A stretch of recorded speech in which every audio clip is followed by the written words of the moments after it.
Ces jeunes filles ressemblent à des marchandises enfermées sous la cabine. Le chef ne veut que des filles jeunes et belles, car elles seront envoyées à l'Empire ottoman, le pays le plus riche du Moyen-Orient, pour devenir esclaves dans le harem du roi. Quant aux femmes âgées et aux hommes séduisants, leur seul destin est la mort.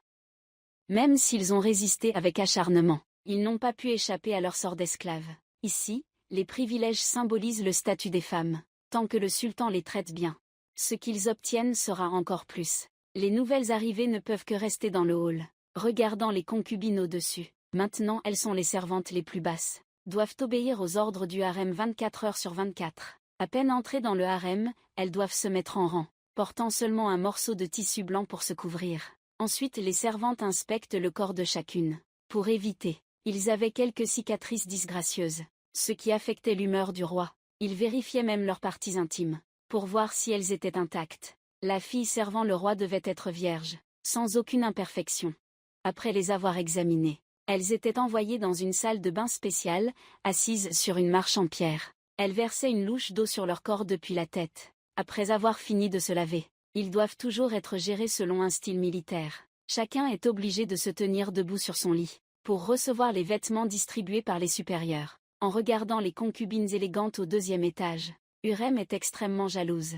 Elle sait bien que si elle veut devenir comme elle doit absolument gagner la faveur du roi. Sinon, ce qui l'attend, c'est une vie d'esclave jusqu'à la fin. Pour que le roi ait de l'affection pour elle, elle s'est délibérément tenue sur le chemin que Suliman allait sûrement emprunter. Alors que tout le monde s'inclinait pour saluer selon les rites de la cour, elle était la seule à lever fièrement la tête, et à regarder Suliman avec tendresse. Ses yeux sensuels ont rapidement captivé l'intérêt de Suliman, qui s'est immédiatement dirigé vers elle. Huzem a saisi l'opportunité et est tombé dans ses bras, puis a crié le nom de Suliman à haute voix. Cette experte en amour, je n'ai jamais rencontré une femme aussi intéressante. Il a immédiatement ordonné à ses subordonnés de prendre soin de cette belle jeune femme avec soin. Il ne faut pas qu'il lui arrive quoi que ce soit. Il est clair que le premier coup de Huzem était précis. Il a réussi à attirer l'attention.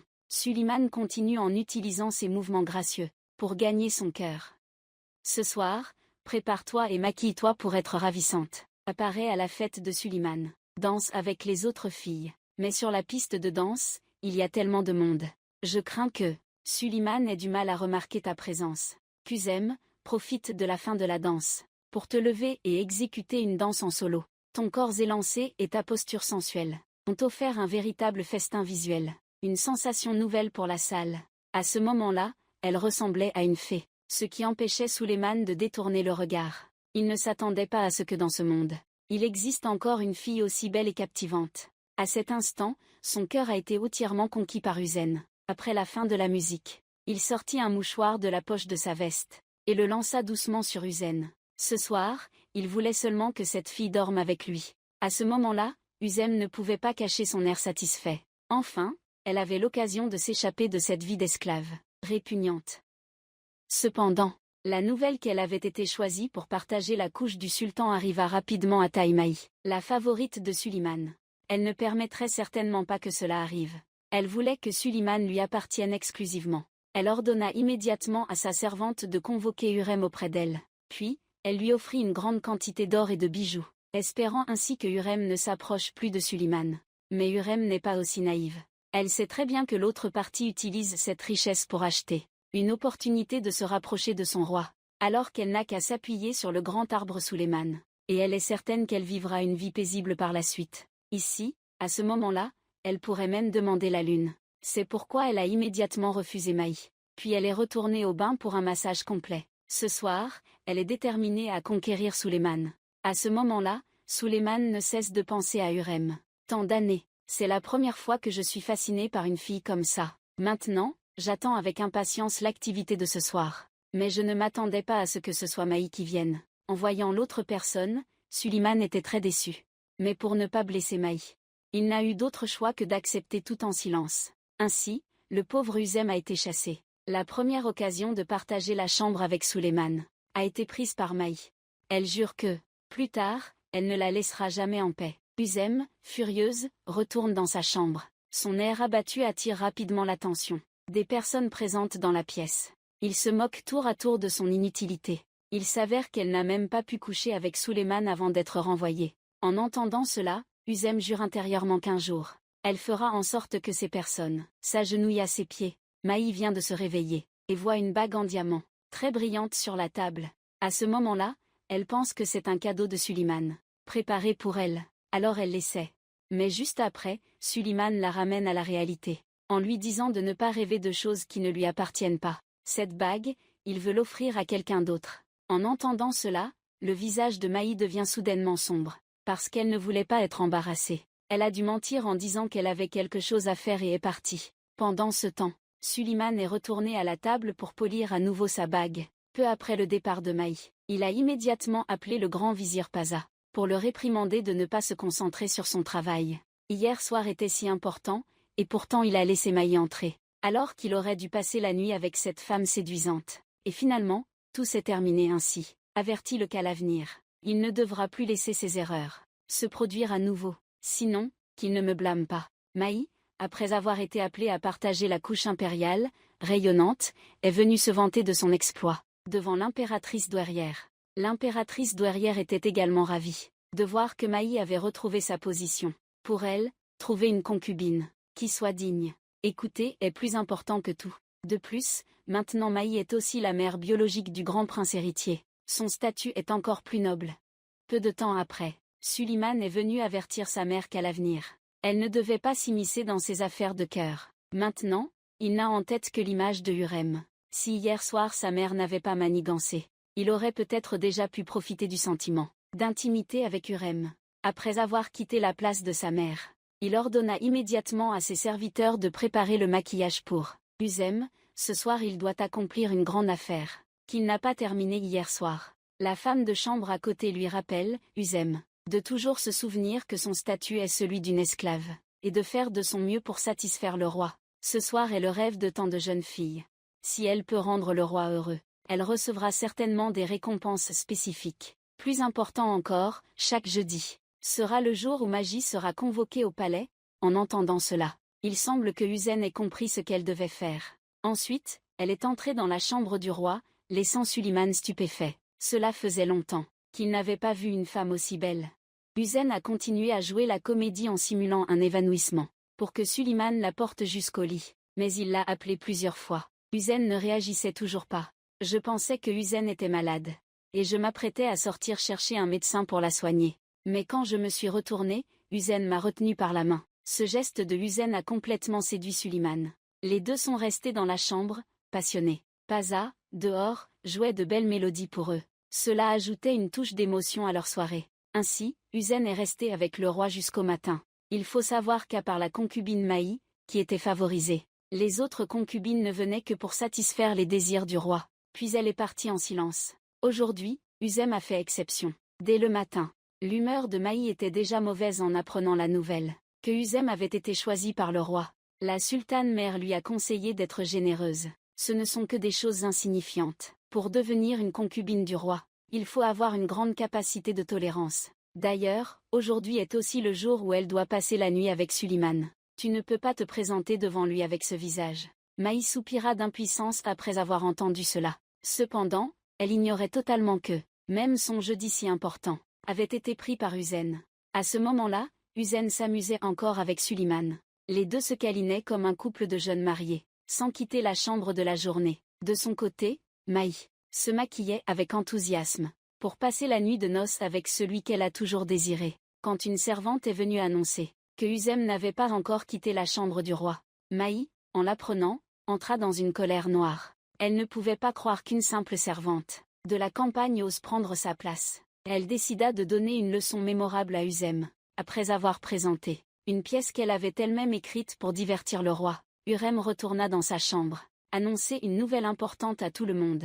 C'est que je vais quitter cet endroit sombre, ce soir pour une chambre privée, luxueuse dans peu de temps. Maï, profitant que Suliman est sorti prendre l'air, a directement enfermé Hurrem dans le cachot, interdisant à quiconque de lui fournir nourriture ou boisson, pour punir Hurrem, et lui rappeler qu'elle ne doit pas toucher à mes affaires. Cependant, elle ne savait pas que son acte, cela va bouleverser ma vie. La première chose que le roi a faite en rentrant au palais, c'est de donner l'ordre à ses subordonnés, d'appeler la fille qu'il n'a jamais cessé de penser. Il était embarrassé après avoir entendu cela, ne sachant pas comment annoncer cela au roi.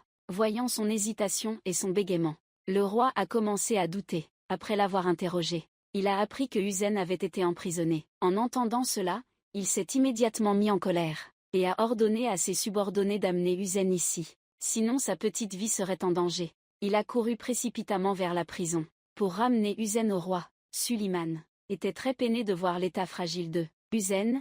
Il n'a cessé de caresser ses épaules, en espérant que ce petit geste pourrait apaiser sa douleur. À ce moment-là, Maï ne savait toujours rien de cette affaire. Elle était encore joyeuse, en train de parler avec les servantes, se félicitant d'avoir enfin échappé à la détestable Husain. Sous les soins attentifs de Suliman, la santé de Husain s'est progressivement rétablie pour la réconforter. Suliman lui a offert une bague en diamant éclatante, et même pour exprimer son amour. Ces derniers jours, il n'a même pas rendu visite à Maï. Chaque jour, elle jouait dans le palais avec Husain. Peu de temps après, Maï a découvert la bague sur la main de Hurrem. À ce moment-là, elle a perdu son calme. Elle ne pouvait pas croire que l'homme qu'elle aimait profondément traitait si bien une autre femme. Par jalousie, elle pensait que Hurrem avait volé cette bague au palais. Quand elle a vu cela, elle a fait semblant de ne rien voir, quitté directement le champ de vision de Maï, la rendant tellement furieuse qu'elle en était épuisée. C'est à ce moment-là que le médecin royal a apporté une bonne nouvelle à Maï.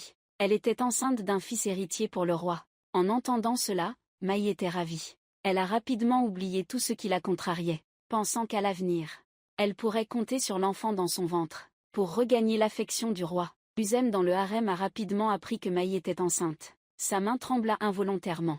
Elle ne s'attendait pas à ce que Maï tombe enceinte à ce moment délicat. Maintenant, elle doit vite trouver une solution. Sinon, sa position actuelle sera difficile à maintenir. Suliman a été très heureux d'apprendre que Maï était enceinte. En un instant, il a pardonné tout ce que Maï avait fait à Husain. Il a même offert à Maï un collier en diamant. Luxueuse, mais Maï ne ressentait aucune joie. Dans sa tête, elle ne pensait qu'à la bague sur la main de Husain. Cela l'a poussée à se disputer avec Suleiman. Leur relation, tout juste réparée, s'est à nouveau fragilisée. Husain savait que l'amour de Suleiman, pour elle, pouvait disparaître à tout moment. Pour atteindre le statut qu'elle désirait, elle a soudoyé Chambu, le plus proche du roi, m'aider à obtenir l'amour de Suleiman, promettre qu'un jour je réussirai. Il en bénéficiera certainement. Sous l'emprise de l'argent, Chambu accepte immédiatement sa demande. Ensuite Husain est allée à la salle de bain, a intentionnellement laissé la bague sur la baignoire, car elle savait que Maï était toujours obsédée par cette bague. Elle ferait certainement tout pour la voler. Si c'était vraiment le cas, à ce moment-là, tu pourras utiliser cette histoire pour que tout le monde la déteste, exactement comme prévu. Peu de temps après, ta bague a été volée par les espions de Maï. Ce soir-là, tu as décidé de faire un scandale, car cette bague était un cadeau du roi pour toi. Maï a osé la voler, alors tu as décidé de l'humilier devant tout le monde. Après être rentrée chez toi, elle a crié qu'elle avait perdu sa bague. L'intendant ne voulait pas que cela devienne compliqué. Il a donc dû chercher la bague pour aider Husain, car si le roi se mettait en colère, il ne serait certainement pas tranquille. À ce moment-là, le roi n'était pas encore au courant de cette affaire. Il continuait à emprunter le chemin vers le palais, et a donné son mouchoir à Husain ce soir-là. Il voulait qu'Husain reste à ses côtés. Chambu était maintenant très inquiet et anxieux. Le roi vient de la prendre. La bague a été perdue. Cela affectera la position de Husain aux yeux du roi, car après tout, ils sont dans le même bateau. Husain est favorisé par le roi. Il recevra beaucoup de richesses. Peu après, il est allé voir Paza, pour lui demander de résoudre ce problème. Paza connaît bien le roi. La dernière fois, juste parce qu'il n'a pas empêché Maï, elle est entrée dans la chambre du roi et s'est fait réprimander. Maintenant, Husain est la favorite du roi. Tu dois régler cette affaire de manière discrète. Sinon, tu devras encore écouter Suliman se plaindre. Après avoir tout vérifié, tu as finalement ciblé une concubine, qui n'est pas favorisée. Cette affaire est sûrement liée à un proche de Maï. Car récemment, elle est la seule à avoir été en contact rapproché avec Husain. Si tu as la capacité de la mettre dans le lit du roi, tu as aussi le moyen de la chasser du palais. Tu menaces l'autre partie. Tout ce dont elle bénéficie vient de moi. Maintenant, elle doit tout avouer. Sinon, la seule chose qui l'attend est la mort. La fille n'a pas d'autre choix que de parler. Le coupable derrière tout cela est Maï.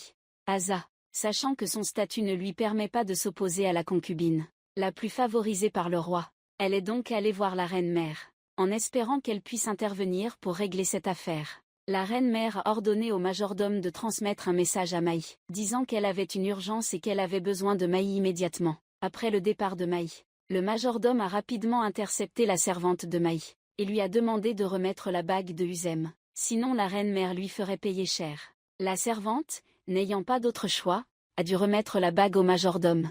La reine-mère est vraiment une experte. Elle a délibérément pris prétexte de s'enquérir de l'enfant dans le ventre de Maï, pour l'inviter à boire du thé ici et récupérer la bague. Quand Maï est retournée au palais, elle a découvert que sa bague avait été prise. Elle était tellement en colère qu'elle en a eu du mal à respirer. Elle a même perdu l'enfant qu'elle portait, à cause de l'excitation excessive. Pendant que Maï était profondément attristée, Uzem était aux côtés du roi. Elle a proposé de devenir musulmane, pour pouvoir plus tard être aux côtés du roi, car seulement ainsi, elle pourrait peu à peu entrer dans son cœur. Dans l'Empire ottoman, à cette époque, ils considéraient l'islam comme religion d'État. Suliman ne s'attendait pas à ce que Uzem puisse renoncer à sa foi pour lui. Ils étaient dans la chambre, exprimant leur amour. Paza était toujours dehors, jouant pour eux. Ce n'est qu'au lever du jour que Uzem a quitté la chambre royale. Mais à peine sortie, elle a croisé Maï. En voyant l'expression satisfaite de Uzem, Maï s'est immédiatement sentie irritée. En pensant à son pauvre enfant, elle était tellement bouleversée qu'elle en avait du mal à respirer. Elle a déversé toute sa douleur sur Uzem. Aujourd'hui, elle voulait que Uzem paie le prix fort, pour la vie de son enfant perdu. Ainsi, le pauvre Uzem restait immobile, se laissant malmener par elle. Il n'a pas levé la main pour se défendre. Maï ignorait que cet acte provoquerait la haine du roi, et deviendrait un mur entre eux deux. Après un moment de violence physique, Maï avait gravement blessé le visage de Uzem. Heureusement, l'intendant est arrivé à temps, et a arrêté Maï, sauvant ainsi la vie de Uzem. Cependant, il n'osait pas laisser les autres voir l'état actuel de Uzem. Si cette affaire parvient aux oreilles de Taï, ils seront certainement condamnés. Donc, ils n'ont d'autre choix que de transférer secrètement Uzem chez une autre concubine. À partir de maintenant, Uzem restera ici pour se faire soigner. En ce moment, Suliman ne sait toujours pas ce que traverse Uzem. En apprenant que Maï a perdu son enfant, il est immédiatement allé la réconforter. À ce moment-là, il avait encore un peu d'amour pour Maï. Alors il a pris l'initiative d'essuyer ses larmes, et l'a encouragée en disant qu'ils auraient d'autres enfants plus tard. Après avoir été informée par le majordome, l'impératrice douairière s'est rapidement rendue dans la chambre de Maï. La première chose qu'elle a faite n'a pas été de réconforter Maï, mais de critiquer son comportement insensé. Chemin était une concubine du roi et la mère du prince. Comment pouvait-elle être si cruelle envers une autre concubine? Heureusement, quand elle a frappé Uzem, personne d'autre ne l'a vue. Sinon, sa position dans le cœur du roi aurait disparu. Maï est devenue agitée en entendant cela. Elle pensait qu'elle n'avait rien fait de mal. Elle souffrait déjà beaucoup de la perte de son enfant, et Uzem se tenait à côté pour se moquer d'elle. Elle n'a pas pu le supporter, et a agi ainsi. Uzem profite que le roi soit parti au combat pour rester enfermé dans sa chambre. Il ne sort jamais. Ainsi, elle peut se rétablir rapidement. Le majordome a préparé du samu. Il a appliqué des morceaux de viande coûteuse sur son corps. Elle semble craindre que le roi lui demande des comptes. Chaque jour, Maï envoie ses hommes pour enquêter sur la situation. Mais ils ne rapportent aucune information. La chambre de Uzem est étroitement surveillée par le majordome Échambu. Les serviteurs n'ont absolument aucune chance d'approcher Uzem. Mais elle devine que l'état de Uzem n'est pas très bon. Maï est très inquiète en entendant cela. Si Uzem venait à mourir, elle serait certainement punie par le roi. En ce moment, Uzem est très déprimée. Elle ne s'attendait pas à ce que son visage devienne si laid. En se regardant dans le miroir, elle se sent très étrangère. Elle souhaite disparaître de ce monde immédiatement. Je jure que je ne laisserai pas les gens me nuire. Vivre en paix dans ce palais. Juste après, elle est sortie, pour rétablir la justice pour elle-même. Mais dès qu'elle a franchi la porte, elle a été arrêtée par le majordome et Samu. Il ne voulait pas que Hurrem s'excite. Car maintenant Maï est toujours chérie par le roi. Si elle agit de manière incontrôlée, ils craignent que tous soient impliqués à cause d'elle. Sous leur conseil, Uzem n'a eu d'autre choix que de les écouter. À cause de cela, son moral s'est de plus en plus dégradé. Elle s'enfermait chaque jour dans sa chambre sans manger ni boire. Au moment où elle était la plus désespérée, Suliman est revenu du front. À peine arrivé, il s'est précipité dans la chambre de Hurrem. Il l'a trouvée couverte de blessures. À cet instant, son cœur semblait prêt à se briser. Il espérait que Hurrem puisse lui dire qui était responsable de son état. Je vais absolument rétablir la justice pour elle. Hurrem, je suis ravi de voir que Suliman s'intéresse autant à moi. Quelques mots de l'autre personne ont suffi à lui redonner la motivation de vivre. Pour que Maï reçoive une punition appropriée, elle n'a pas hésité à la dénoncer. En entendant cela, Suliman ne pouvait plus rester calme. Il s'est immédiatement précipité chez Maï pour la réprimander. Il ne s'attendait pas à ce qu'une personne aussi bienveillante que Maï. Maintenant elle est devenue si cruelle. Juste à cause d'une petite chose. Qu'elle peut en venir à frapper quelqu'un. Ce n'est plus la Maï que je connaissais. Maintenant tu n'as plus de sentiments pour Maï. Tu déclares que tu ne veux plus jamais la revoir. Peu importe combien de blessures Uzem a sur le visage, Maï reste la perdante. Maï s'effondre impuissante et pleure à chaudes larmes. L'amour de Suleiman pour elle maintenant. Il est passé à une autre fille. Pour que Uzem se rétablisse rapidement, Suleiman a transféré Uzem chez lui. Pour s'occuper personnellement d'elle et envoyer les médecins du palais pour la soigner. Uzem a toujours quelqu'un à ses côtés pour s'occuper d'elle 24 heures sur 24. Sous les soins attentifs de Suleiman, son visage s'est rapidement rétabli à son état initial. Ces derniers jours, Maï s'est sentie très seule. Je ne peux pas attendre pour punir Uzem maintenant. Si Uzem ne se montre pas, tu ne te retrouverais pas dans cette situation. Ensuite tu dis à la sultane mère que Uzem est un monstre qui séduit Suleiman, apportant des calamités au pays et au peuple. Ces mots de Maï ont touché la préoccupation de la sultane mère. Elle ne laissera certainement pas cela arriver. Il semble que Uzem ne pourra plus rester avec Suleiman. À ce moment-là, une idée machiavélique lui est venue à l'esprit. Elle voulait chasser Uzem du palais, profitant du départ de Suleiman à la guerre. Le lendemain, elle a secrètement contacté un grand vizir, respecté au sein du palais. Elle lui a dit qu'elle avait une esclave exceptionnelle. Cette jeune femme avait une beauté remarquable et des talents hors du commun, parfaite pour devenir sa belle-fille. Si la sultane mère le disait, quel vizir oserait refuser? Pendant ce temps, Uzem continuait à rêver. Dans sa tête, il n'y a que l'image de Suleiman. Pour que Suleiman se souvienne d'elle.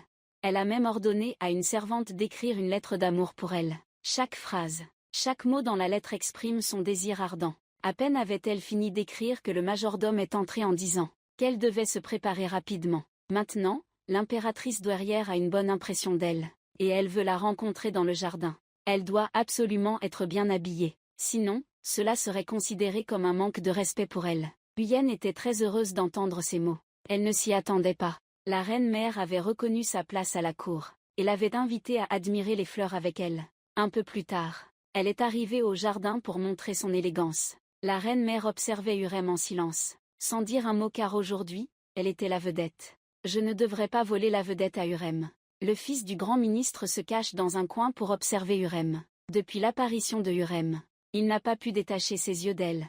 Il est évident qu'il est conquis par la beauté de Hurrem. Ce soir-là, la sultane mère a organisé une grande fête, sous prétexte que tout le monde se rassemble pour s'amuser. Mais en réalité, Uzem doit bientôt partir d'ici. Alors elle a organisé une célébration anticipée. Uzem est toujours naïf et pense que la sultane mère l'aime vraiment, et lui offre un bouquet de roses rouges, pour montrer son respect envers elle. La surprise cette fois-ci, c'est que Maï n'a pas fait de scène en voyant Uzem, parce que la personne qu'elle déteste le plus s'apprête à partir, loin de son regard. Dorénavant, il n'y aura plus personne pour menacer sa place dans le cœur du roi. Elle croit que bientôt Suleiman reviendra auprès d'elle. Le sourire étrange de Maï laisse Uzem perplexe. Uzem pensait que ce jour-là, elle avait pris un médicament par erreur. Alors qu'elle réfléchissait, l'intendant l'a interrompue à temps. Il l'a tirée hors de la fête de son propre chef, et a déclaré qu'elle était libérée de son statut d'esclave. Désormais, elle avait retrouvé sa liberté. Bientôt, elle serait mariée à un autre homme. En entendant cela, Uzem changea immédiatement d'expression. Toute sa vie, elle n'avait voulu être que l'épouse de Suleiman. Mais l'intendant ne lui laissa pas l'occasion de discuter. Il la réprimanda directement. Puis elle t'a averti d'obéir sagement. Suleiman ne t'appartient plus. Ce soir, tu dois impérativement faire tes bagages, et quitter le harem dès demain matin. Pour pouvoir rester dans ce palais, Uzem a menti à la sultane mère, en disant que tu portais l'enfant de Suleiman. Personne ne peut te chasser du palais. Toute ta vie, tu appartiendras uniquement à Suleiman. En ce moment, Uzem a très peur. Si l'impératrice douairière découvre que je mens, je serai sûrement jetée à la mer. Mais en ce moment, elle n'a pas d'autre choix. Elle doit continuer sur cette voie. Tout dépend de la volonté du ciel. Juste après, l'impératrice douairière a envoyé le médecin impérial pour examiner le ventre de Uzem. Face à cette situation, Uzem était tellement tendue qu'elle ne pouvait plus respirer. Tout son corps tremblait involontairement de peur de perdre la vie. Elle ne pouvait qu'en silence prier le ciel de la sauver. Quelques minutes passèrent, mais pour Hurrem, cela semblait durer des siècles. Alors qu'elle était extrêmement anxieuse, le médecin royal apporta une bonne nouvelle. Elle était bien enceinte de l'enfant du roi. En entendant cela, Hurem poussa un soupir de soulagement. Elle ne s'attendait pas à ce que Dieu ait pitié d'elle une fois de plus, et lui donne un nouvel espoir de vivre. Désormais, elle pouvait rester sereine au sein du harem. Maï fut très choquée en apprenant cette nouvelle. Elle a juré qu'elle ne laisserait pas Huzem tranquille. Je lui ai donné une chance de vivre, mais elle n'en a pas voulu. Alors, qu'elle ne me reproche pas d'être cruelle. Elle utilisera ses propres moyens pour ôter la vie à Huzem. Elle ne permettra à personne de lui voler l'amour que Suliman lui porte. Après cette affaire, la reine-mère n'osera plus agir imprudemment. Grâce à l'enfant qu'elle porte, Huzem a gagné la faveur de la reine-mère. Chaque fois que dans le palais, il y a de nouveaux tissus, ils sont envoyés à Huzem. D'abord, elle choisit. Elle se tient fièrement devant Maï, et déclare qu'elle sera la concubine la plus chérie de Suleiman. Tout le monde devra se soumettre à ses pieds. Ces mots ont mis Maï en colère. Elle jure de saisir l'opportunité de jeter Huzem à la mer pour Cannes. Les servantes proches. Huzem ne peut plus rester immobile. Après être retournée dans sa chambre, elle a conseillé à Huzem de ne pas être si arrogante. Après tout, Maï est toujours la mère biologique du grand prince. Actuellement, sa position est bien plus élevée que la sienne. Cependant, une personne qui ne craint ni le ciel, ni la terre comme Huzem, est déjà endurcie par ces histoires. Si Dieu n'a pas pris sa petite vie, alors il n'y a rien à craindre. Pour gagner l'affection totale du roi, chaque jour, elle étudiait la poésie et la calligraphie. Prévu d'utiliser la littérature pour gagner la faveur du roi. Effectivement, Suliman est tombé dans le piège. Sa lettre a rapidement été transmise à ses mains. La lettre contenait ses inquiétudes pour Suliman, et ses sentiments pour lui. Pour la première fois, Suliman était épris d'une fille ainsi. Jusqu'à présent, aucune concubine n'avait jamais pris l'initiative de lui écrire de loin. Il était également très heureux d'apprendre que Huzem était enceinte. Le ventre de Huzem grossit de jour en jour. Elle consacre maintenant toute son énergie à l'enfant qu'elle porte, en espérant qu'il lui apportera une vie prospère et confortable grâce à cet enfant. Peu de temps après, Suliman est revenu du front. Dès qu'il est entré, il a pris son fils aîné dans ses bras, puis il est allé saluer sa mère. Tout au long, il n'a pas accordé un regard à Maï. Il semblait encore en colère contre elle à cause de l'incident où elle avait frappé Huzem. Maï, le cœur brisé, ne peut que se réfugier dans sa chambre pour pleurer. Comme le dit le proverbe, quand une nouvelle beauté apparaît, c'est le moment où l'ancien cœur souffre le plus. Huzem apprend que Suleiman est revenu, et court immédiatement pour l'accueillir. Le couple amoureux, séparé depuis longtemps, est enfin réuni. Leur étreinte passionnée parvient rapidement aux oreilles de Maï, qui décide de reconquérir l'amour de Suleiman. Elle a trouvé un moyen de faire disparaître Huzem de ce monde. Elle a appelé son serviteur de confiance, et lui a demandé de lui prêter allégeance. Puis elle lui a donné une fiole de poison, et lui a demandé de mettre ce poison dans la nourriture quotidienne de Huzem. Si elle pouvait réussir à faire disparaître Huzem de ce monde, alors il vivrait une vie de bonheur. Le serviteur, après avoir entendu cela, elle avait très peur parce que Hurem est actuellement favorisé par le roi, mais elle ne pouvait pas désobéir à sa maîtresse. Elle a donc profité d'un moment où personne ne faisait attention, pour se rendre discrètement à la cuisine, et voir le cuisinier. Elle lui a demandé de mettre ce médicament dans la nourriture de Hurem. Le cuisinier était terrifié en entendant cela. Il n'osait absolument pas faire une telle chose. Si le roi venait à l'apprendre, il n'aurait plus qu'à mourir. La servante de Maï a expliqué. Ce médicament nocif ne lui coûtera pas la vie. Huzem, il ne lui causera que de la diarrhée. Ils ne te soupçonneront pas. Le chef a dû se conformer après avoir entendu cela. À l'heure du repas, elle a tenu sa promesse envers la servante de Maï, sans savoir que cet acte apporterait des changements bouleversants dans sa vie. Maintenant Huzem est en fin de grossesse. Elle ne pouvait vraiment pas résister aux pâtisseries, irrésistibles.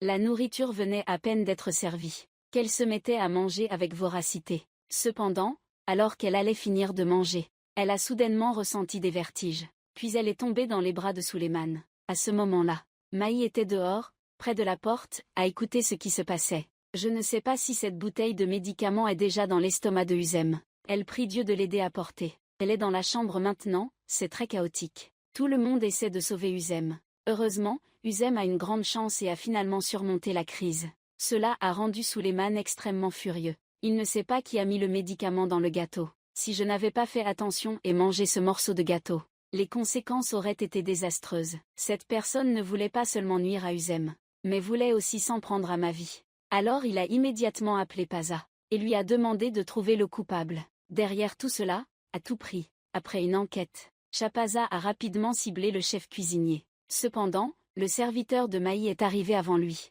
À son arrivée, elle a immédiatement averti le chef de ne pas révéler cette affaire à quiconque, sinon ils mourront. Mais en ce moment, le chef était très effrayé. Elle ne s'y attendait pas. La servante l'avait poussée dans une impasse. Elle a décidé d'aller chercher un talisman pour se confesser. Comment la servante pouvait-elle la laisser partir d'ici? Profitant du moment où le chef ne faisait pas attention, elle a appuyé un oreiller sur le visage de l'autre. Elle ne pouvait pas se permettre de perdre cette vie précieuse. Elle ne pouvait que se protéger. Il pensait qu'en agissant ainsi, personne ne les soupçonnerait plus. Mais Paza, le serviteur du roi, a remarqué que quelque chose n'allait pas, parce qu'il avait vu tout à l'heure le domestique de Maï sortir de la chambre du cuisinier dans un état de panique. À ce moment-là, le domestique ne pouvait plus cacher la vérité. Pour sauver sa peau, elle n'a eu d'autre choix que de tout avouer. Le coupable derrière tout ça, c'est Maï. Elle a dit qu'elle avait été forcée de le faire, espérant que Paza pourrait lui épargner la vie. Cependant, la surprise, c'est que Paza avait déjà deviné cette histoire, parce qu'il connaissait bien son caractère. Elle ne pouvait pas avoir fait ça. Il s'est précipité pour faire taire la servante, lui faisant signe de ne pas parler trop fort ici, afin que Suliman ne l'entende pas. À ce moment-là, Maï sera également impliqué. Tu soutiens le prince, pour devenir l'héritier du trône de Suliman, le plus grand du palais. Pour éviter que les autres ne voient des failles, tu appelles rapidement le majordome et Sambu, pour faire sortir les serviteurs d'ici. Cependant, leurs actions furtives sont accidentellement vues par Suleiman, de l'extérieur. Tu comprends rapidement. Le coupable derrière tout ça est Unia. Juste après, tu as appelé Paza. Pour l'interroger, il a dit que celui qui voulait nuire à Uzem était Unia. Paza voulait protéger Maï. Alors il a menti au roi, en disant que toute cette histoire avait été inventée et jouée par la chef Kia, sans rapport avec Unia. Maintenant que la chef Kia est morte, cette affaire peut être considérée comme close.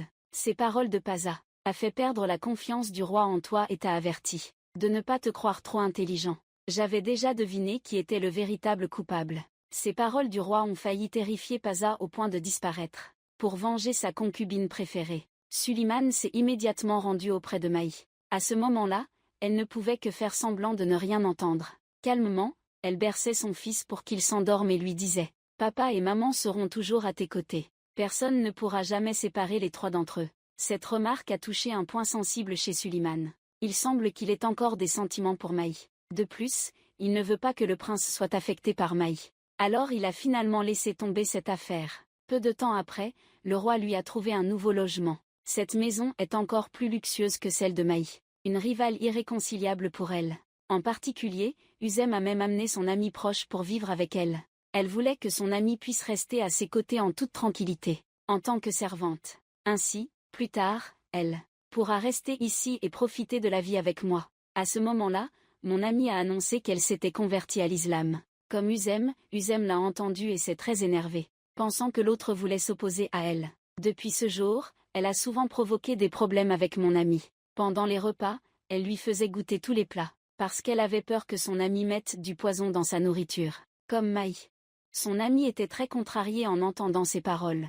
Elle a toujours considéré Uzem comme sa meilleure amie, et pourtant elle pense qu'elle est ce genre de personne. Uzem ne savait pas que ce qu'elle avait fait allait pousser sa meilleure amie à la trahir. Ce soir-là, sa meilleure amie a profité d'un moment d'inattention de Uzem pour se maquiller discrètement, puis elle est allée au palais pour servir le roi. Ce soir, déterminée à devenir une figure influente dans le harem. De l'autre côté, Paza avait déjà une relation amoureuse avec Ati. La sœur du roi et lui se fréquentaient souvent en cachette, échangèrent des regards complices, quand personne ne faisait attention. Cette scène fut accidentellement vue par Uzem depuis le coin. Elle détestait Paza, parce qu'à chaque fois, il trouvait toujours un moyen de l'empêcher d'approcher le roi. Une raison plus importante, c'est qu'il avait été un serviteur loyal de Maï. Maintenant qu'elle connaissait son secret, elle va certainement en parler au roi, parce qu'elle sait qu'une fois que Paza et Ati seront ensemble, il aura plus de privilèges. Et à ce moment-là, sa position sera menacée. Après avoir vu la réaction de Uzem, Paza était très en colère. Il ne permet à personne de blesser Ati. Mais maintenant, il n'a pas le courage de dire au roi son amour pour Ati. J'ai peur que le roi, dans un moment d'impulsion, nous divise Ati et moi. J'ai toujours attendu le bon moment pour en parler. Mais tout a été découvert par la perfidie de Uzem. Je ne laisserai certainement pas un esclave ruiner mes grandes affaires pour intimider Uzem. J'ai arrangé pour que mon meilleur ami lui fasse du mal, sans même penser à gravir les échelons, le sommet du pouvoir. À quel point Usen peut-elle être impitoyable? Ce lien fraternel, pour elle, n'est qu'une chose insignifiante. Le jour même où sa meilleure amie a été choisie par le roi, Usen a donné au roi son premier enfant. Il s'agit également du deuxième prince de ce harem. Tout le monde était ravi de la naissance du prince, sauf Maï, qui s'est réfugiée dans sa chambre pour pleurer. Maï connaissait parfaitement sa position. Ma position à la cour sera affectée par cet enfant. Cependant, elle fera tout pour protéger son fils. Peu importe si ma position est ébranlée. Le plus important est que personne ne puisse prendre le trône qui revient à mon fils. Après avoir accouché, l'esprit de Uzem est toujours en état de panique. Elle voit sans cesse des scènes où elle est victime des machinations de magie. La reine-mère voyant cela, ne peut que déplacer son enfant ailleurs, pour élever l'enfant. Elle craint que l'apparence de Uzem corrompe les deux princes. Donc il vaut mieux qu'elle élève l'enfant elle-même. Uzem, après avoir entendu cela, ne savait pas quoi dire. Car après tout, elle n'est qu'une concubine favorisée. Alors elle n'ose pas contredire l'impératrice douairière. Les jours suivants, elle ne pouvait voir son enfant que lorsqu'il avait faim et voulait du lait. L'humeur de Uzem n'était déjà pas bonne. Et peu de temps après, elle entend une nouvelle bouleversante. Le jour où elle a accouché, il profitait encore des plaisirs charnels avec une autre femme, alors qu'elle pensait toujours à Suleiman. Même en donnant naissance, elle ne cessait de prononcer son nom. Elle ne s'attendait pas à ce qu'il l'abandonne, et porte toute son attention sur une autre femme. Elle est déterminée à faire payer cette femme. Alors qu'elle perd son calme, sa meilleure amie entre par hasard. Uzem interroge immédiatement son amie proche, en lui demandant si elle était déjà au courant de cette histoire. En voyant l'état actuel de Uzem, son amie est tellement effrayée qu'elle n'ose ni tousser ni dire un mot, car pour l'instant, elle est toujours la servante de Uzem, et n'a aucun pouvoir dans ce palais. Après un long moment, elle finit par sonder Urem. Si tu savais que l'autre était une Ia, comment ferais-tu pour punir cette personne? Urem répond directement. Je vais faire disparaître cette femme d'ici. En disant cela, elle a posé sa main sur le cou de son ami sans le vouloir. Son ami a été très effrayé par ce geste de Urem. Elle a décidé de garder secrète l'histoire de la nuit passée. Elle ne voulait pas que Urem sache qu'il s'agissait d'elle. Cependant, le papier ne peut pas cacher le feu. Finalement, Uzem a découvert la relation entre elle et le roi, pour reprendre sa position. Immédiatement après, Uzem a donné une leçon à sa bonne sœur. Heureusement, sa meilleure amie a survécu et a pu sauver sa vie. Cependant, elle a perdu sa beauté incomparable. La nouvelle que sa meilleure amie a été blessée est rapidement arrivée aux oreilles de la gouvernante par les récits des servantes. Elle a compris toute l'histoire. Uzem avait tort. Les servantes ont apporté à sa meilleure amie une écharpe en fourrure. Très belle. C'est un cadeau que le roi a personnellement offert à Uzem. À ce moment-là, mon amie pensait encore que Uzem lui avait pardonné l'histoire de la nuit passée. Elle a donc porté ce foulard pour dormir. Mais le lendemain matin, en se réveillant, son visage était défiguré. Sous le choc, elle a sauté des escaliers. Heureusement, elle n'a pas perdu la vie. L'intendant a averti que les servantes ne devaient pas révéler cette affaire à l'extérieur, car désormais Uzem est la mère du prince. Le roi croira sûrement en elle. Le roi impose ses conditions. Ne nous laissons pas perdre la tête à cause de ça. Le grand intendant ne peut signaler que des affaires personnelles. Uzem est blessé, il en informe l'impératrice douairière, en espérant qu'elle puisse rendre un jugement. Mais après avoir écouté, l'impératrice douairière se contente de dire calmement à l'intendant qu'il devra faire plus attention à Uzem à l'avenir. Pour l'instant, elle ne peut rien faire contre elle, car les deux princes sont encore trop jeunes. On ne peut pas laisser l'enfant perdre sa mère en ce moment. Uzem s'appuie sur l'amour du roi, et prend l'initiative de ramener son fils de chez la reine-mère. Chaque jour, elle emmène son fils dormir avec le roi. Cependant, cette vie confortable ne dure pas longtemps. La reine-mère prétexte que le lait de Uzem n'est pas bon, et lui reprend son enfant une fois de plus. Elle va même jusqu'à trouver une nourrice pour le bébé. Bien que furieuse, Uzem n'a pas d'autre choix. Il ne peut qu'accepter la réalité. Pour obtenir plus d'avantages, elle envoie secrètement la servante invite le chaman à lui faire quelques amulettes. Elle veut utiliser cette méthode pour attirer l'attention du roi. Son ami reste silencieusement à côté, ne voulant pas être encore une fois blessé par où. Au début, le chaman pensait que Uzem voulait faire une amulette pour son ami, pour guérir son visage laid. Uzem répondit froidement qu'il n'en avait pas besoin. Désormais, l'ami proche n'a qu'à se couvrir le visage. Ces mots ont blessé l'ami proche. Heureusement, une servante a secrètement demandé un talisman pour l'ami proche de Uzem. Son état d'esprit s'est peu à peu stabilisé. Avec l'aide du maître mot, Uzem est rapidement tombée enceinte. Elle a retrouvé son statut grâce à l'enfant qu'elle portait. Cependant, son ambition ne s'est pas arrêtée là. Un grand ennemi l'attend encore, et c'est Mai. Ce n'est qu'en éliminant Maiko qu'on peut établir une position solide dans le harem. Si tu veux éliminer Mai, il faut d'abord se débarrasser de son bras droit fidèle. Et cette personne n'est autre que Paza. Pour contrecarrer les plans de Paza, elle a délibérément mentionné Hati devant le roi, disant qu'Hati avait grandi, et qu'il était temps de lui trouver un mari convenable. Elle a ensuite subtilement laissé entendre qu'elle pensait que Paza et Hati formaient un bon couple. Quelques mots de sa part ont éveillé les soupçons de Suleiman. Le lendemain matin, il a convoqué le pacha, et lui a déclaré qu'il avait trouvé un mari convenable pour sa sœur. Il s'agit du professeur du grand prince héritier. Leur âge est parfaitement assorti. Il est évident que le roi savait que le pacha aimait sa sœur, mais il faisait semblant de ne rien savoir, car il pensait que le pacha s'approchait intentionnellement de Hati, pour s'emparer de son empire ottoman. Alors il ne pouvait pas faire autrement. À ce moment-là, Paza était très triste. Il ne s'attendait pas à ce que la femme qu'il aimait profondément soit donnée par le roi à un autre homme, mais il ne pouvait rien faire. Il ne pouvait qu'obéir aux arrangements du roi. Après avoir appris la nouvelle qu'il devrait épouser une femme qu'il n'aimait pas, Hati a immédiatement pris un médicament nocif. Heureusement, les serviteurs l'ont découvert à temps. Elle a juste réussi à survivre. Paza, à peine sortie de la chambre du roi, elle a vu Uzem l'attendre ici. Uzem félicite Hati pour ses fiançailles avec un autre homme devant elle. Paza, à ce moment-là, Paza réalise que c'est un complot de Uzem. Il jure qu'il trouvera un moyen de chasser Uzem d'ici. Finalement, Hati doit encore accepter ce mariage par ordre du roi. Après avoir raillé Paza, Uzem se rend à nouveau chez la reine-mère et annonce délibérément qu'elle est enceinte devant tout le monde. L'atmosphère dans la pièce devient soudainement pesante. Tout le monde est impuissant face à cette nouvelle. Personne ne s'attendait à ce qu'elle soit si fertile. Au même moment, dans un autre royaume, un couple célèbre son mariage. Sous le témoignage du roi, 2 personnes sont sur le point de terminer la cérémonie de mariage. Tous ceux présents ici félicitent les 2 mariés. Cependant, leur joie n'a pas duré longtemps. L'ennemi a bombardé la salle. Le fiancé de la jeune femme est mort après cette bataille. Pour venger son mari, elle a entrepris un long voyage jusqu'aux pays ottomans de l'ennemi. Elle a erré dans le marché des esclaves avant d'être repérée par Bassa. Ensuite, elle a été emmenée au palais par Paza pour devenir esclave, afin de pouvoir infiltrer les rangs ennemis. Elle s'est faufilée dans la chambre du prince, a renversé la bougie sur la table, mettant la pièce en feu, puis a fait semblant d'être une héroïne en portant les 2 princes dehors, sous les regards effrayés de tous.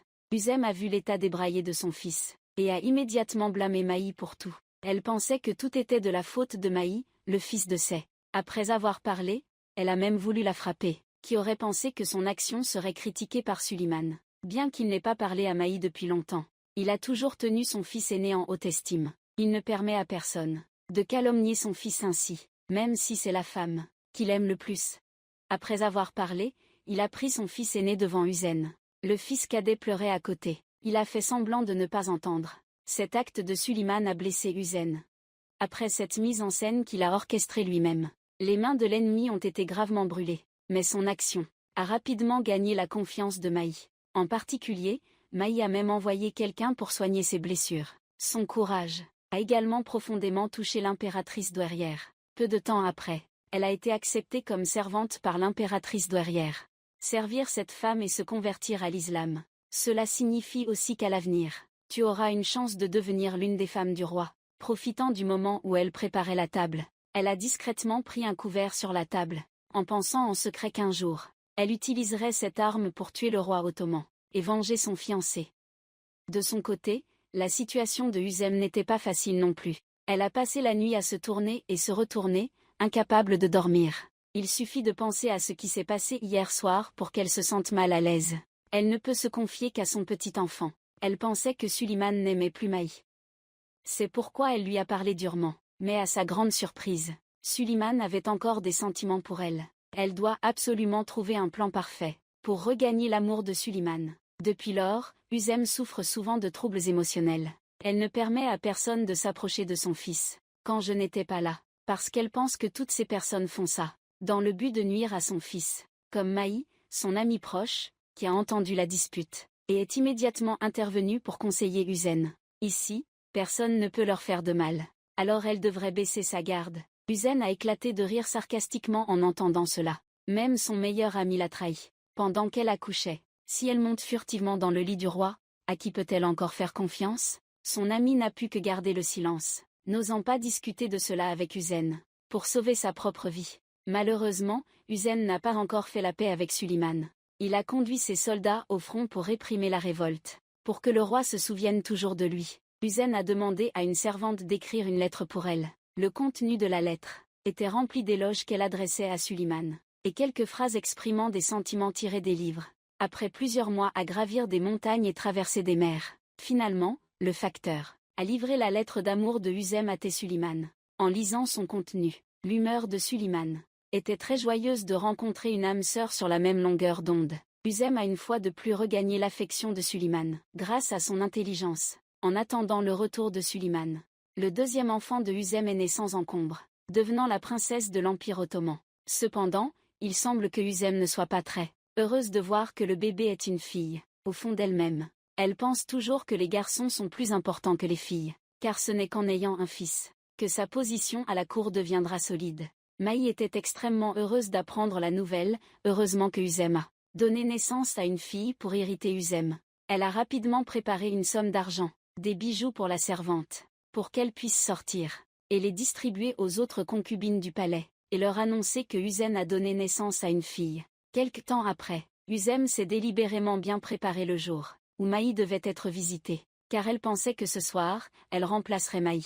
Mais elle a attendu longtemps. Toujours aucune nouvelle de Chambu pour me transmettre le message. N'ayant pas d'autre choix, elle se précipita devant la porte du roi en criant fort, espérant qu'ainsi, le roi entendrait sa voix. Alors qu'elle criait à tue-tête, Chambu arriva à temps pour lui dire que la reine était à l'intérieur, avec le roi, et qu'elle ne devait pas attendre ce soir. Husaine, après avoir entendu cela, n'eut d'autre choix que de partir, jurant en silence qu'elle trouverait un moyen de tout conquérir.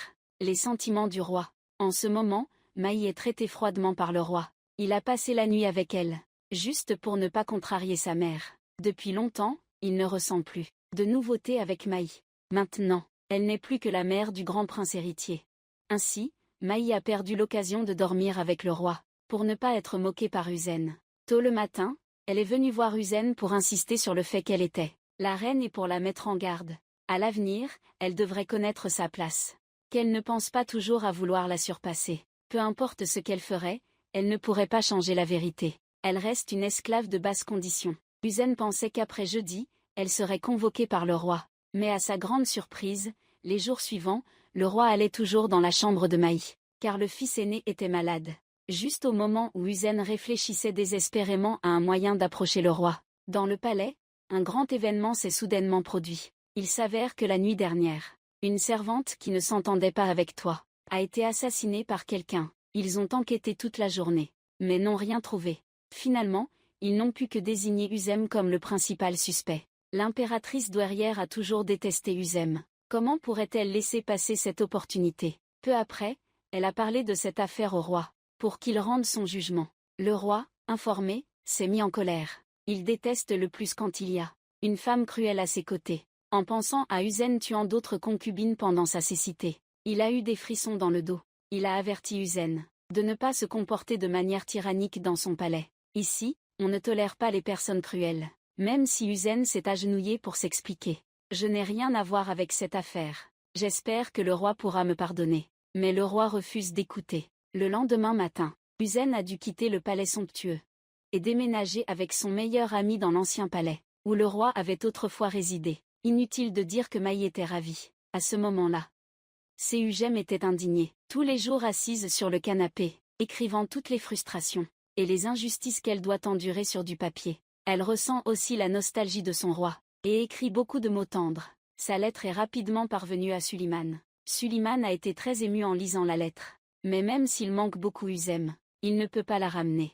Il doit la laisser là-bas pour réfléchir à ses erreurs. Peu de temps après le départ de Husaine, Paza a découvert un nouvel indice important. C'est que Husaine n'était pas le meurtrier de la servante Kia. En fait, lorsque la victime a été tuée, une concubine était aux toilettes et a accidentellement vu toute la scène du crime. Mais elle n'a osé que rester à distance, et a seulement aperçu la silhouette du meurtrier, sans pouvoir voir clairement qui c'était. Mais d'après mes connaissances sur le corps de Husaine, le coupable est certainement quelqu'un d'autre, car le coupable est un peu plus petit que Husaine. Il y a 2 jours, Je n'osais pas témoigner parce que j'avais trop peur. Après avoir vu Uzem partir, elle s'est sentie coupable et a décidé de témoigner pour rétablir son innocence. Paza a été très choqué en apprenant cela, car il détestait Uzem.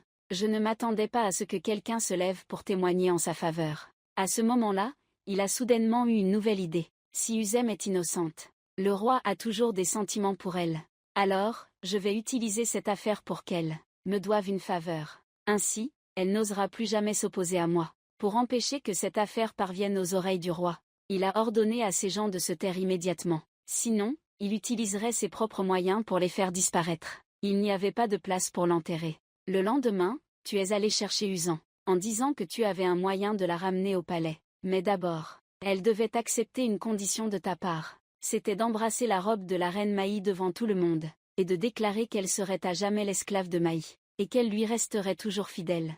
En entendant cela, Uzem s'est mise en colère. Elle pensait encore que Paza. Je suis venue ici aujourd'hui pour retrouver mon honneur. Mais il voulait que j'écoute les ordres de Maï. Elle a refusé sans hésiter la proposition de Paza.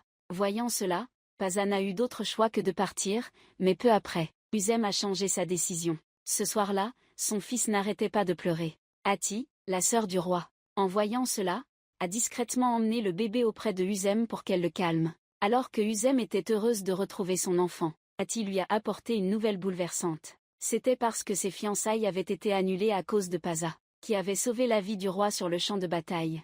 Et le roi avait promis de réaliser un souhait de Paza. Finalement, grâce aux efforts de Paza, leur amour a été accepté par le roi. Demain, ils vont célébrer leur mariage. En entendant cela, Uzem a soudain eu une idée. Le lendemain, elle a demandé à ses serviteurs de préparer ses bagages. Elle allait accepter les conditions de Paza. Ne suffit-il pas simplement de s'incliner auprès de Maï? Ce n'est pas une affaire si grave. Les anciens ont dit qu'il faut savoir patienter. Un peu de calme, un pas en arrière. Et l'horizon s'élargit. Il suffit de retourner au palais pour avoir une chance d'approcher le roi. Attends le jour où tu seras forte. Tu feras alors plier Maï à tes pieds. Si tu ne reviens pas, Hati et Paza se marieront. Ainsi, ta position au palais sera menacée. Tu dois tout faire pour empêcher ce mariage. La nouvelle du retour rapide de Uzem au palais parvient à Taï Paza. Sachant que le moment est venu, il se précipite auprès du roi pour dire que Uzem est innocente. Le véritable coupable du meurtre de la servante est quelqu'un d'autre. Suleiman, qui était abattu, retrouve soudainement sa joie en entendant cette nouvelle. Il ordonne immédiatement à Paza d'envoyer quelqu'un chercher Uzem. Paza, sans gêne, affirme qu'il a déjà tout préparé. Elle est déjà en route pour revenir. À peine a-t-il fini de parler, Uzem est arrivée pour rendre sa pièce de théâtre plus complète. À peine entrée, elle s'est agenouillée aux pieds de la sultane mère pour montrer son respect. Puis elle a regardé Suleiman, debout au loin, avec un regard tendre. Ce regard a failli envoûter son interlocuteur. Enfin, elle a baissé la tête et embrassé la robe de la reine. Son geste a laissé Maï sans voix.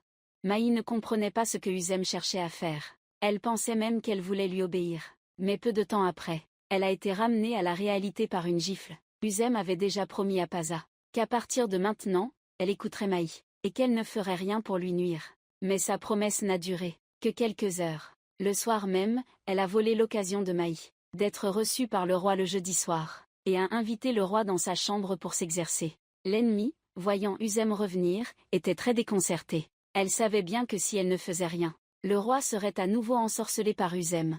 À ce moment-là, elle n'aurait plus aucune chance de s'approcher du roi, pour venger son fiancé. Elle profita de la visite de Suleiman pour agir. La reine-mère fit exprès de renverser les objets sur la table. Elle espérait que sa beauté pourrait le séduire. Cependant, cette méthode ne fut pas très efficace. Suleiman ne fit que la regarder brièvement avant de partir. Mais cette action a attiré l'attention de la grande impératrice. Étant elle-même une femme, la grande impératrice savait ce qu'elle voulait. La grande impératrice cherchait toujours une occasion de donner une leçon à José, car elle n'aimait pas son caractère arrogant. Maintenant, la jeune femme s'est volontairement mise en avant. Alors elle allait exaucer son souhait. Peu après, elle ordonna à une servante d'appeler Uzem, disant qu'aujourd'hui elle voulait rendre visite à la maison de sa fille, et espérait que Uzem pourrait l'accompagner. Uzem fut très heureux en entendant cela. Elle pensait que la reine-mère l'avait accepté, et a accepté de partir avec elle, sans savoir que c'était un stratagème pour l'éloigner. Peu de temps après son départ, l'ennemi s'était préparé. Elle avait même caché une arme sur elle, pour facilement tuer Suleiman, pendant leur nuit de noces. Cependant, leur plaisir venait à peine de commencer. qu'il a été interrompu par des subordonnés. Alors, il s'avère que le deuxième fils du roi jouait dans le jardin, et est tombé dans le lac par inadvertance. Heureusement, Maï est arrivé à temps. L'enfant a échappé au danger, mais l'ennemi a perdu une occasion unique. Uzem a été très émue en apprenant que Maï avait sauvé son fils. Elle a sincèrement remercié Maï, mais leur tranquillité n'a duré que quelques jours. Peu après, Uzem avait appris l'histoire de l'ennemi par les récits de la servante. C'est alors qu'elle comprit qu'elle était tombée dans le piège de la reine-mère. Cette dernière faisait seulement semblant de se réconcilier avec elle. En réalité, elle cherchait toujours une occasion de l'éliminer. Elle jura que tant qu'elle resterait ici, la reine-mère ne pourrait jamais rapprocher Suliman d'une autre femme, pour éliminer les obstacles. Le lendemain matin, elle alla voir Hati. Elle ne tarit pas d'éloges sur l'ennemi, le qualifiant d'honnête et loyal, parfaitement adapté pour être la servante de Hata. Elle a même raconté à Hati qu'il n'y a pas longtemps, cette fille a sauvé 2 princes, au mépris de sa propre sécurité. Elle est aussi une servante très appréciée de la sultane-mère. Uzem sait que Paza est maintenant très appréciée de Suliman, donc elle ne peut pas empêcher leur mariage. Ils ne peuvent que se rapprocher de Hati, pour surveiller les actions de Paza, et gérer les concubines qui rôdent autour de Suliman. Hati pensait que Uzem avait vraiment pensé à elle, alors elle l'a remercié. Peu après, elle est allée voir sa mère, pour demander à sa mère d'envoyer une servante avec elle. La sultane-mère a toujours chéri sa fille, et a immédiatement accepté la demande de Hati. Le lendemain, le mariage des deux a eu lieu, sous le regard de Suleiman. L'ennemi les a suivis jusqu'à leur nouvelle maison, même si elle ne le voulait pas du tout. Mais le maître a ordonné qu'elle ne pouvait pas désobéir. Le temps passait. Uzem était sur le point d'accoucher, après une lutte acharnée. Finalement, tout s'est bien passé. Elle a donné naissance à un beau garçon pour le roi. Cependant, alors que tout se passait bien, Uzem a soudainement retrouvé son fiancé. Il s'avère que l'homme qu'elle aimait profondément était toujours en vie après cette bataille féroce. Mais maintenant, elle est la mère de 3 enfants, et une concubine du roi. Il n'avait plus la possibilité de continuer. En voyant son fiancé, elle ne pouvait s'empêcher de trembler, pour ne pas que les autres remarquent quelque chose d'inhabituel. Elle prétexta ne pas se sentir bien pour retourner se reposer dans sa chambre. Elle se lamenta sur l'injustice du ciel envers elle. Si ce n'était pas à cause de cette bataille, peut-être que maintenant, ils seraient déjà devenus un couple admiré par beaucoup de gens. Mais les choses en sont arrivées là. Il n'y a plus de retour en arrière possible. Même si cela doit faire verser des larmes, il faut continuer sur le chemin qu'on a choisi. Après avoir retrouvé son calme, elle revient parler avec tout le monde, comme si le fiancé n'existait pas. À ce moment-là, elle ne peut que prier en silence, pour que le fiancé parte rapidement d'ici. Cependant, le roi a apporté une nouvelle choquante. Il voulait faire venir cet homme ici pour en faire son peintre. Il y a quelques mois, cet homme est venu ici chercher Uzen et a rencontré Paza. En voyant les magnifiques peintures de cet homme, Paza l'a immédiatement invité au palais comme peintre. Pour gagner les faveurs du roi, Paza a présenté ce peintre au roi, ce qui a conduit à cette scène mémorable. Si le roi a donné cet ordre, le fiancé de Hurrem n'a pas d'autre choix que d'accepter. Ainsi soit-il. Chaque jour, Hurrem se rendait au jardin avec Suliman, pour que le fiancé les dessine tous les deux, bien qu'elle se sente très mal à l'intérieur. Elle devait néanmoins sourire et faire face à la réalité. Le lendemain, elle prétexta ramener Hati chez elle pour rencontrer son fiancé en secret. Elle commença par lui exprimer combien il lui manquait. « Je suis très heureuse que tu sois encore en vie, même si je t'aime toujours profondément. Mais maintenant je suis la concubine du roi et la mère de 3 enfants. C'est une réalité inchangeable. Elle espère que l'autre personne quittera bientôt cet endroit. Si le roi découvre leur relation, ils n'auront plus qu'une seule issue, la mort. » La scène où les deux parlent a été vue par l'ennemi. L'ennemi a vu ici une occasion rare. Il suffit maintenant de trouver des preuves du fait que Uzem avait une liaison avec l'artiste pour le menacer. Uzem lui a demandé de la ramener au palais. À ce moment-là, elle pourrait facilement mettre son plan de vengeance à exécution. Cependant, étant trop éloignée, de plus, les deux parlaient entre eux en russe. Elle ne pouvait absolument pas entendre ce qu'ils disaient, mais son intuition, le 6e sens d'une femme lui a dit que ces 2 personnes avaient une relation ambiguë. Pour prouver cela, elle a intentionnellement cherché à approcher le peintre, pour voir la peinture qu'il tenait dans ses mains. Si elle contenait une image de Uzem, alors ses suppositions seraient totalement correctes. Cependant, cette fois, elle a échoué car le peintre l'a découverte. De son côté, Maï a trouvé un moyen de reconquérir l'amour du roi. C'est justement passer de la petite chambre, de quelques mètres carrés où j'habite, à la chambre avec balcon de Hati. Ainsi, je pourrais toujours regarder vers la chambre du roi. Elle croit fermement que le roi reviendra bientôt auprès d'elle. Juste après, elle est allée voir la reine-mère, et lui a expliqué clairement son intention. Sa chambre est vraiment trop petite. Ce n'est pas bon pour le développement du grand prince héritier. De toute façon, la jeune sœur est maintenant mariée. Laisser la pièce vide est un gaspillage. Pourquoi ne pas laisser la mère et l'enfant y emménager? Maï est la belle-fille préférée de la reine-mère. Donc elle a immédiatement accepté. Quand Maï était impatiente de déménager dans la nouvelle pièce, un incident s'est produit. Kuzem a accidentellement entendu la conversation des serviteurs, que Maï allait déménager dans la chambre de Hati. En entendant cela, elle n'a pu s'empêcher de rire. Maï a-t-elle vraiment les compétences pour déménager dans la nouvelle pièce? Tout ce que Maï aime, je vais tout lui prendre. Elle s'est rapidement rendue auprès de Suleiman. Et dès son arrivée, elle lui a dit des mots doux. Elle a même loué son talent littéraire. La lettre d'amour de Suleiman, écrite pour elle, était le plus beau cadeau qu'elle ait reçu dans sa vie. Ces paroles ont touché le cœur de Suleiman. Peu après, elle est sortie sur le balcon pour se plaindre, que sa chambre était trop petite. Les 4 membres de la famille vivaient dans cette pièce. Même attendre devenait difficile. Elle trouvait que la chambre de Hati était parfaite pour elle et ses enfants. Suleiman, après avoir entendu cela, a souri. Il pensait que c'était compliqué, mais en fait, elle voulait juste changer de chambre. Il a immédiatement accepté la demande de Huzen. Maï est venue voir sa nouvelle chambre et a croisé Huzen. Huzen lui a même demandé de partir rapidement.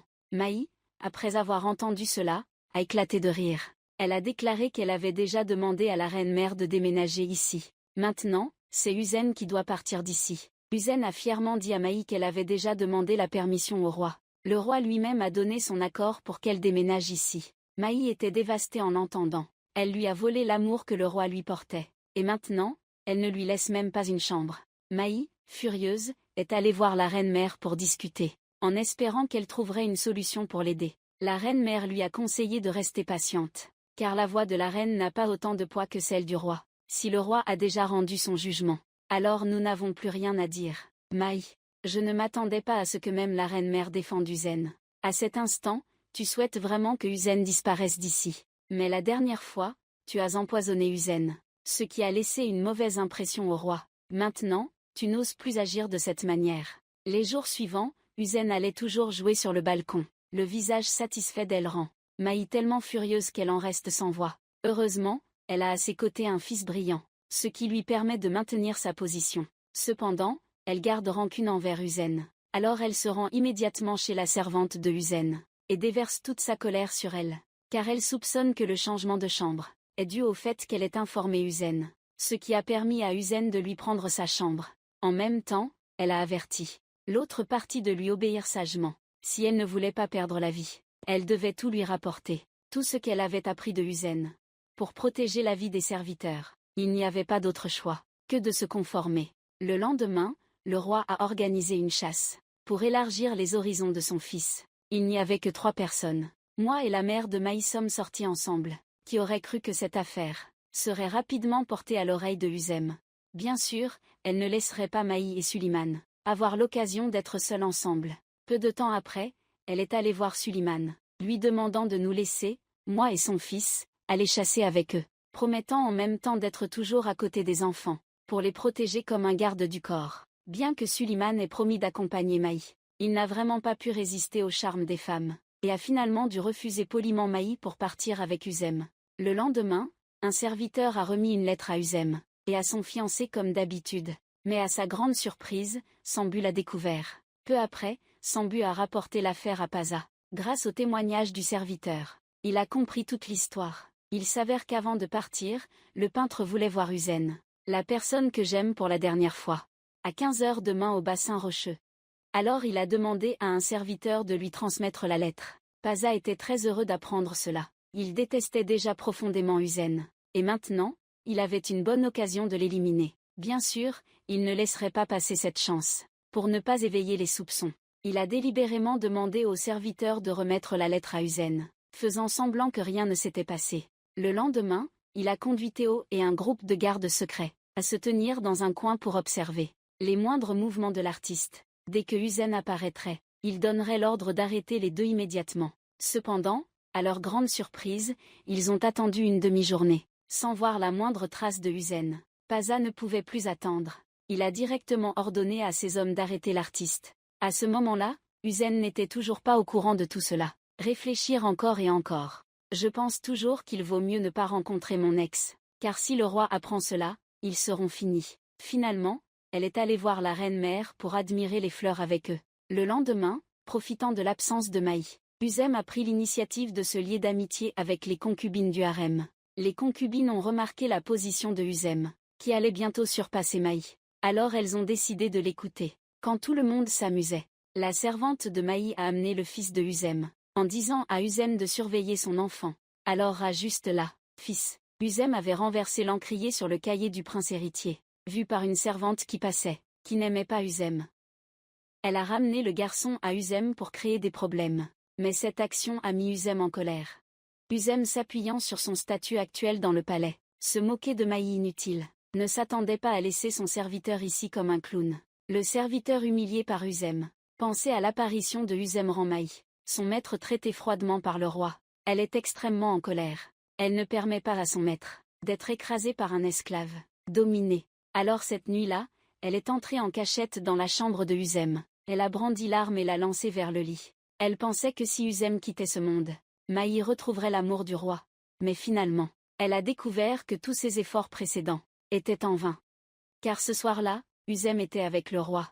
Donc la personne qu'elle avait attaquée était la servante de Uzem. Heureusement, après avoir été secourue, la servante a survécu. Et toi, tu es dans de beaux draps. Après avoir appris que sa servante voulait tuer Uzem, Maï a eu des frissons dans le dos. Elle craignait que Suliman ne lui en attribue la faute. Car la dernière fois, elle avait empoisonné Uzem, ce qui avait laissé un nœud dans son cœur. Si jamais il apprenait cela, il y avait de grandes chances qu'elle soit envoyée au palais, sombre comme celui où Uzem vivait autrefois. Pour se débarrasser de la peur dans son cœur, elle a donné à la servante, en qui elle avait le plus confiance, une raclée, puis l'a chassée de la chambre pour qu'elle se débrouille seule. Aujourd'hui, la servante est vraiment malchanceuse. Elle vient d'être chassée par sa maîtresse, et ensuite elle a glissé dans les escaliers. Juste après, elle a été emmenée à l'infirmerie, et a vu la servante de Uzem embrasser Meko. Se sent très coupable. Uzem sait très bien que c'est Maï qui a fait ça, parce que dans tout le palais, seule Maï ne l'aime pas. Mais Maï est la mère du grand prince. Donc Suliman ne lui demande pas de rendre des comptes. L'affaire avec la servante a impliqué Maï.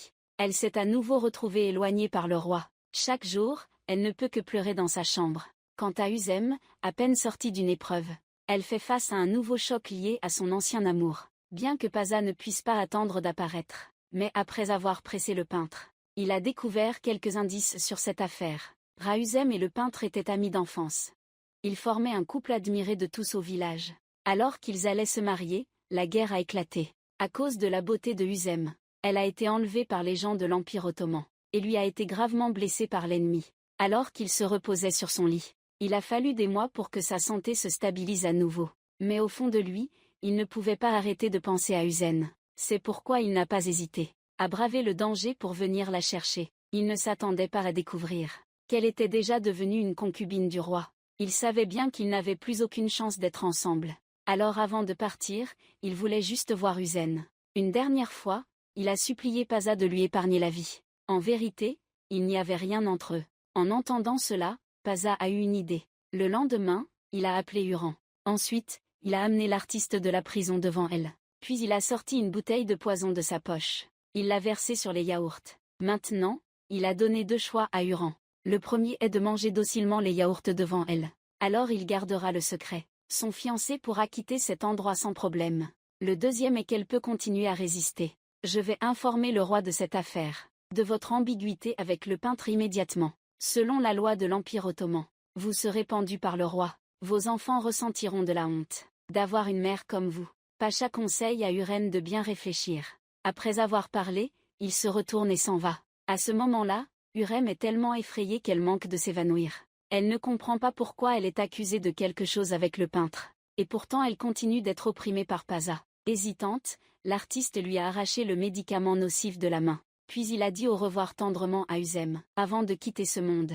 Pour toujours ainsi. Uzem ne pouvait que regarder son fiancé tomber dans ses bras. Elle avait prévu de mettre fin à sa vie ici. Mais elle avait encore 3 jeunes enfants. Si elle n'était plus là, vers qui se tournerait-il? Donc quand l'artiste lui a arraché la cigarette, elle n'a pas résisté. Elle a juré qu'elle tuerait Paza pour venger la mort de l'artiste. Quelques mois plus tard, elle a donné un autre enfant au roi, qui est devenu le 4e prince de l'Empire ottoman. Cet enfant est né, et a élevé son statut d'un cran, même plus haut que celui de Maï. Mais son ambition ne s'arrêtait pas là. Elle voulait que tout le harem lui appartienne ainsi qu'à Paza, pour venger son fiancé. Pour se venger de l'artiste, elle commença à calomnier Paza, devant le roi. Cependant, Sulayman ne prêta aucune attention aux paroles de Huzem. À ce moment-là, il faisait toujours confiance à Paza. Les rumeurs étaient totalement peu fiables. Voyant que cette méthode ne fonctionnait pas, Huzem alla voir le voyant, la plus nuisible de cette région. N'a pas hésité à dépenser une grosse somme pour un voyant, juste pour qu'il l'aide à fabriquer un type de potion, qui pourrait nuire aux autres sans qu'ils s'en rendent compte. Elle veut que Paza disparaisse progressivement de sa vie. Après avoir quitté le voyant, elle a prétexté une visite chez sa tante Ati, pour rôder autour de la maison de Paza, et menacer les domestiques de lui donner le carnet qu'ils avaient en main, s'il voulait rester en vie. De toute façon, la position de Hurrem est plus élevée que la mienne.